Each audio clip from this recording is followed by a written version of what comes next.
கார்த்தி ரேவதி சீரியலில் இப்போ ரட்டகாசமான அதிரடியான மாசான எபிசோட் வந்திருக்குன்னே சொல்லலாம். சாமுண்டீஸ்வரி முன்னாடி வந்து இங்கிலீஷ் பேசி மாஸ் பண்ணுறாங்க. நம்ம கார்த்தி மிஸ் பண்ணாமல் ஃபுல்லோடையும் கேளுங்க. இந்த பக்கம் விருந்து ஏற்பாடெலாம் முடிஞ்சோன்னே சாமுண்டீஸ்வரி வீட்டுக்கு வந்து வராங்க. நம்ம கார்த்தியும் ரேவதியும் விருந்து ஏற்பாடெலாம் எப்படி போச்சுங்கிற மாதிரி கேட்டுட்ருக்கிறப்ப நல்லா போச்சு, எந்த பிரச்சனையும் இல்லைங்கிற மாதிரி சொல்லிட்டு இருக்கிறப்ப சாமுண்டீஸ்வரி ஒரு ஃபோன் கால் வந்து வருது. சொல்லுமா என்ன விஷயங்கிற மாதிரி, ரொம்ப நாள் ஆச்சே நீ என் கூட ஃபோனில் பேசி, என் பொண்ணு வந்திருக்கா ஊருக்கு, அதுவும் மாப்பிள்ளையோடு வந்திருக்கா. அப்படியா, உன் பொண்ணு கல்யாணம் ஆகிடுச்சின்னு சொல்லவே இல்லையே. எனக்கே தெரியல, இப்போ தான் என் வீட்டுக்கே மாப்பிள்ளையை வந்து கூட்டிகிட்டு வந்திருக்கா, அதுவும் மாப்பிள்ளை வந்து வெளிநாடு அப்படின்னு சொல்லும்போது, ஓ அப்படியா, லவ் மேரேஜா, சரி சரி பசங்க போக்கிலே வந்து விட்டுற வேண்டியதானே அப்படின்னு சொல்லி அந்த இடத்துல வந்து சொல்லிகிட்டு இருக்கிறப்ப, இப்போ உன் வீட்டுக்கு தான் வரலான் இருக்காங்க, நீ பத்திரமா வந்து பார்த்துக்க, நம்மளை பற்றி சுற்றி இருக்கிறது எல்லாம் நீ சொன்னாதான் பிடிக்கும். ஏன்னா அவள் என் பொண்ணாக என் கூட இருந்ததை விட உன் கூடயும் நிறையா நேரம் வந்து டைம் ஸ்பெண்ட் பண்ணியிருக்கால. ஆமாம் ரேவதி எனக்கு எப்படியோ அதே போல தான் உன்னோட பொண்ணும். சரி வர சொல்லுன்னொன்னே அப்படியே வந்து வீட்டுக்கு வந்து வராங்க. ரேவதி கூப்பிட்டு வந்து பேசுகிறாங்க. இது மாதிரி என் ஃப்ரெண்டு வந்து வரப்போகிறாங்க. ஃப்ரெண்டுனா ஃப்ரெண்டோட பொண்ணும் மாப்பிள்ளை வந்து வெளிநாடாம் அப்படின்னு சொல்லும்போது, அப்படியாம்மா சரி, இதே மாதிரி நமக்கும் வாழ்க்கை கிடச்சிருந்தா நல்லா இருந்திருக்குன்னு ரேவதி வந்து ஒரு செகண்ட் வந்து யோசிக்கிறாங்க. அக்கா, நான் சொல்கிறேன் தப்பாக நினச்சிக்காத, அவள் பொண்ணுக்கு நல்லபடியாக வாழ்க்கை வந்து அமைஞ்சிருக்கு. ஆனால் உன் மாப்பிள்ளை ஏதாவது தெரியுமா, அட்லீஸ்ட் இங்கிலீஷ் பேசினா புரியாது செய்யுமா அப்படின்னு சொல்லி கார்த்தியை வந்து அசிங்கப்படுத்தும் போது மயில் வாகனம் வந்து கடுப்பாயிட்டு கார்த்தியை பற்றி என்ன நினச்சிங்கிற மாதிரி பேச்ச ஆரம்பிக்கும் போது, கொஞ்சம் அமைதியாக இருங்க, எதுவாக இருந்தாலும் பார்த்துக்கலாங்கிற மாதிரி தான் சொல்லிகிட்டு இருக்காங்க நம்ம கார்த்தி. மற்றவங்க பேசுனது எல்லாத்தையும் கேட்டுட்டு நம்மளும் அதுக்கேற்ற மாதிரியே பேசணும்னு அவசியம் இல்லை. அவங்களுக்கு தெரிஞ்சதை அவங்க ஏதோ சொல்லிக்கிட்டு இருக்காங்க, இது அப்படியே போக்கில் வந்து விட்டுறது தான் நமக்கு நல்லதுங்கிற மாதிரி பேசுகிறாங்க நம்ம கார்த்தி. ஏய், இப்படி தான் நீ மாப்பிள்ளையை வந்து அசிங்கப்படுத்துவியா? அவர் இந்த வீட்டில் ஒரு ஆள், அவர் பேசுகிறாரு பேசலைங்கிறதெல்லாம் ரெண்டாவது பட்சம், தேவையெல்லாம் பேசாதீங்க, மாப்பிள்ளையை யாரும் விட்டு கொடுக்கக்கூடாதுங்கிற மாதிரி சொன்னேன். அப்படியே அந்த வெளிநாட்டிலேருந்து அந்த ஒரு பையனும் அதே மாதிரி அவங்க ஒய்ஃபும் வந்து வராங்க. வாமா, எவ்வளோ நாள் ஆச்சு உன்னை பார்த்து அப்படின்னு சொல்லி அன்பா பாசமாக வந்து பேசிக்கிட்டு இருக்காங்க அந்த இடத்துல. அப்போன்னு பார்த்து தான் கார்த்திகிட்ட வந்து இதுதான் என்னோடய ஒய்ஃபுங்கிற மாதிரி அவங்க அறிமுகப்படுத்தி இங்கிலீஷ்லேயே வந்து பேசிகிட்டு இருக்காங்க. ஓ அப்படிங்களா, ரொம்ப சந்தோஷங்கிற மாதிரி நம்ம சாமுண்டேஸ்வரி அம்மாவும் சூப்பராக வந்து பேசிகிட்டு இருக்கிறப்ப மாப்பிள்ளைகிட்ட வந்து பேசுகிறாங்க. இவன் இன்னும் கொஞ்சம் நேரத்தில் வந்து அசிங்கப்பட்டு நிற்க போகிறான், அது மட்டும் எனக்கு நல்லா தெரியுது, அதுக்காக தான் காத்துட்ருக்கேன்.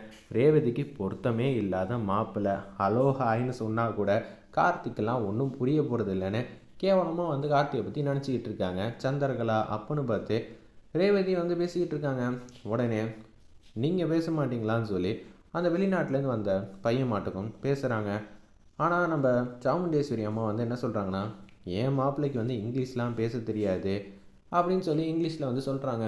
இதை கேட்டோன்னே, அத்தை என்ன அத்தை எப்படியெல்லாம் சொல்கிறீங்க, நான் பேசிக்கிறேன் அப்படின்னு சொல்லும்போது, ஹாய் என்னோடய பேர் கார்த்தி, இதுதான் என்னோடய மனைவின்னு ஃபுல் அண்ட் ஃபுல் வந்து கார்த்தி வந்து இங்கிலீஷில் பேசி அசத்துறாங்க. வேறு லெவலில் மாசாக இருந்துச்சுன்னே சொல்லலாம் அந்த சீன்லாம்.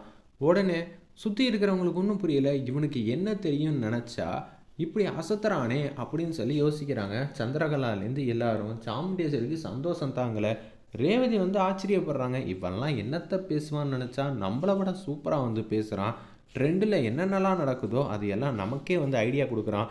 என் மாப்பிள்ளையை பற்றி நீங்கள்லாம் என்னடா நினச்சிங்க, நீங்கள்லாம் அவர் முன்னாடி ஒன்றுமே இல்லைடா, அவர் எத்தனை சாம்ராஜ்யத்தை இழுத்து வச்சுக்கிட்டு இருக்காரு தெரியுமா, இதெல்லாம் தெரியாமல் நீங்கள் பேசிக்கிட்டு இருக்கீங்க. அதாவது தங்கம்னு சொல்லாதரா, ஆனால் தகரம் தாண்டா எப்போதும், நான் தங்கங்கிற மாதிரி ஒரு பிம்பத்தை கிரியேட் பண்ணிக்கிட்டு இருப்பீங்க. ரேவதி, என் மாப்பிள்ளை என்ன நினச்ச நீ உன் மனசில், அவருக்கு தெரியாத வித்தையும் கிடையாது, எல்லாமே தெரிஞ்சவர் அறிஞ்சவருங்கிற மாதிரி நம்ம ராஜராஜன் மட்டும் மனசில் வந்து யோசிக்கிறாங்க.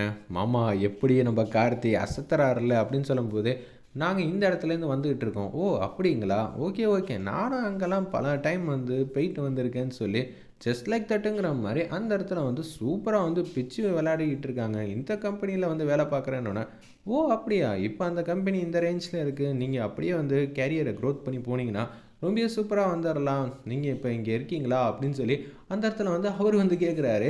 அந்த வெளிநாட்டிலேருந்து வந்த பையன், என்னங்க எங்கன்ன விட பிச்சு உதறீங்க அந்த கம்பெனியை பற்றி, எனக்கும் தெரியும் மாமா, ஒருவேளை அந்த கம்பெனியே கார்த்தியோட இருந்தால் என்ன பண்ணுறது, இருந்தாலும் இருக்கும் மாப்பிள்ள, அவர் 1000 கோடி 2000 கோடின்னு வச்சுருக்கிறவர், அவருக்கு தெரியாத ஒரு விஷயமா அப்படின்னு சொல்லி அந்த இடத்துல வந்து யோசிச்சுட்டு இருக்காங்க சாமுண்டீஸ்வரி வந்து ஆச்சரியமாக வந்து, மாப்பிள்ளை என்ன மாப்பிள்ளை நீங்கள் இங்கிலீஷ்லாம் பேசுவீங்கன்னு தெரியாமையே போச்சு. முதல்ல படிக்கணும்னு அவசியம் இல்லை அத்தை.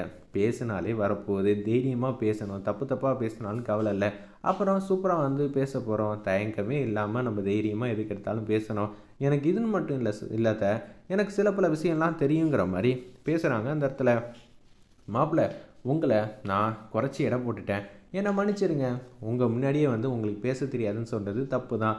நீங்கள் என்ன படிச்சிருக்கீங்க அப்படின்னு சொல்லி கேட்கும்போது, நானும் ஒரு டிகிரி வந்து கம்ப்ளீட் பண்ணியிருக்கேங்கிற மாதிரி சொல்கிறாங்க அந்த இடத்துல.